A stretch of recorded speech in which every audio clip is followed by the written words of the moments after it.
Good evening, and thank you so much for joining me in this particular show today, the show that actually we have been looking forward to, the show that we have introduced to your screens. It's a show that is called Business Insights and Procurement, Business and Procurement Insights, and it's a show that is going to be coming to your screens every Wednesday at 20 hours, just like today's one. And I encourage you, more especially you buyers and you suppliers as well, to be able to subscribe to my channels, that is on Facebook, on YouTube, on LinkedIn. These are very key channels where this particular show will be showing. And today's topic is simply leveraging procurement or leveraging reverse auctioning, as it were. So we are leveraging reverse auctioning as a strategy to attain the best price reasonableness, and as well as the best value for money, as it were. So there are two types of auctioning that exist, and probably there could be more also, but our focus and our interest is reverse auctioning. However, I want to define forward auctioning, where the sellers make intention or make the buyers compete for their products and services in terms of the buyer that offers the best price to buy, then those are the ones that they give. So they allow these buyers to compete against each other for these particular prices. But in reverse auctioning, the area of our interest today, in reverse auctioning, you have the buying organization expressing its interest or making known its intention to buy certain things from the supplier or from the supply market, and then allows these particular suppliers to compete on the best pricing or on the best offer that they can be able to offer the buying organization or the buying institution, as it were. So in reverse auctioning, you are trying to achieve, as a company or as a procuring entity, when you undertake that particular route of procurement method, you are trying to achieve price reasonableness, you are trying to achieve value for money.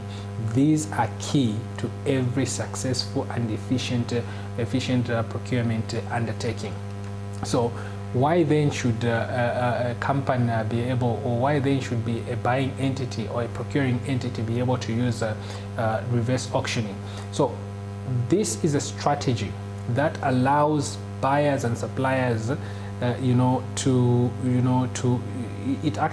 it's a strategy that a buying organization uses in dealing with business, in dealing with its suppliers in a competitive environment, in a competitive market, and for suppliers who wants to attain or who wants to get or to win business from the buying organization, as it were.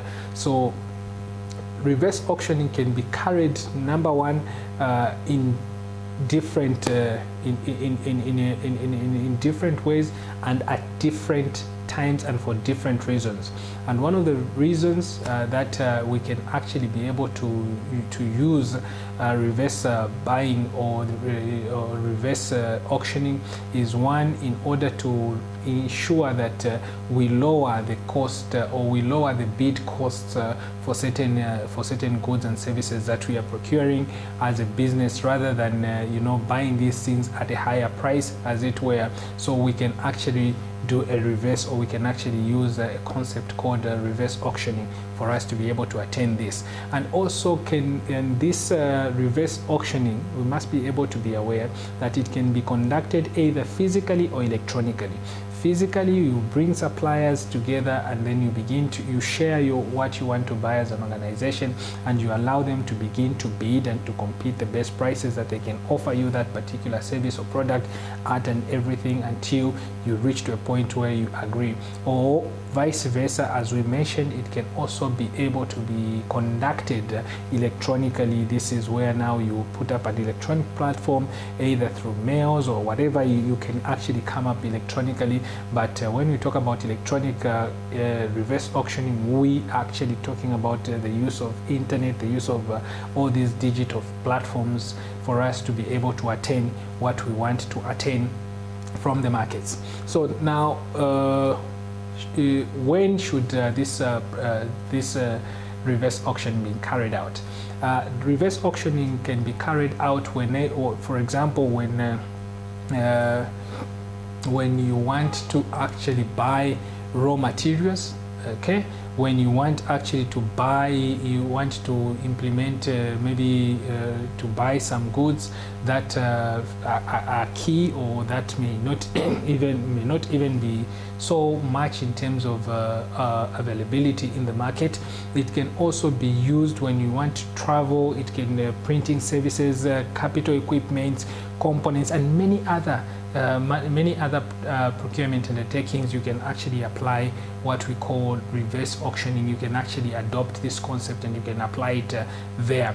It also works well for, you know, when you want to, more especially I talked about raw materials, when you want to get your raw materials into your production system and you want to, you know, to introduce something that is new, and basically you would want to actually get it at the best price ever. So it's a very key component. It's a very key and very important component that you can actually use. It can also be used as a factor for negotiations. So reverse auctioning helps you. Remember, you have these particular suppliers in one room, or you have these particular suppliers competing for your procurement, and each and every one of them are able to offer, this one is able to offer this price, this one is able to offer this price, and everything. So you can have a basis for negotiation, number one, on the contract price, as well as on the quality of your procurement. So you can actually, it opens a room for you to actually negotiate even better as a procuring entity. So some of the benefits of reverse auctioning, like we have already mentioned, actually they provide gain, you know, it provides gains into your savings. You actually have room for your savings. Imagine if at all you had budgeted to buy something at 1 million kwacha, and then you do a reverse auctioning, and the best offer that you get from the market is able to give you to be sold, that item to be sold to you at 200. So basically you will have actually saved on your budget as a procuring entity. So therefore this concept is actually good for you, and it allows you to save, and then it also reduces purchase costs through increased competition. Remember the law of supply and demand. You know, the higher the price, the lower the price, the higher the higher the demand. The lower the demand, the higher the price. So it can actually allow you to actually reduce your purchasing cost through the increased competition that comes with this reverse auctioning. And also it also helps you to save time in your negotiations. Remember, when you're doing a traditional procurement, it's sometimes this particular traditional procurement take a bit longer, depending on whatever is being negotiated, depending on whatever the negotiating parties, sometimes they have to adjourn to go and consult, to go and get clearance and things like that. But with reverse auctioning, if at all you don't get it there, you still, somebody else is going to give it to you. So basically it allows you to save your time in terms of dealing with negotiations issues. And then it also increases the ability to meet procurement and project deadlines. So your procurement process will have certain deadlines to be met. Remember, if you can reduce on the timings for negotiations, it means that time can allocate it to increased efficiency, and you'll be able to be more effective and more efficient on your procurement on your procurement deadlines, and as well as project deadlines. So it is a very good concept. It is something that we must always look forward to. It's something that we must always, as buyers and as procuring entities, must encourage to prevail. And then it also increases transparency for suppliers. Remember, because every supplier that is participating in your procurement will have the same information, just like any other supplier that is actually involved in that particular procurement process. So there is nothing like, I know these ones had a peculiar advantage over the other, but all the suppliers will have the same information. They will have the same information for them to make certain procurement decisions that actually, at the end of the day, when the procurement process is concluded, they'll all be satisfied because they participated fairly, they participated, and they made decisions based on what they felt was right, and that is actually key for the procuring entity. Now, one of the demerits of reverse auctioning is that sometimes it may be seen or it may be viewed as a whip, okay, to force suppliers actually to supply goods and services to a procuring entity at a lower price. But remember what we said in the preamble, it is very important for us to appreciate the fact that this reverse auctioning should not be done at the expense of the relationships that we have with the suppliers in the supply chain. It must be done in the confines of the best interest of each party that is involved in the procurement process. And like that, it will be able to help us as buyers, as procuring entities, to develop holistic reverse auctioning management strategies that actually foster long-lasting relationships with our suppliers, and as well as every stakeholder in the supply chain, without actually them viewing us as people that are just using thuggery and punishment on them in order for them not to be able to make profits from the contracts that we are actually giving them. So basically that is one of the demerits. So now, in conclusion, what are we saying?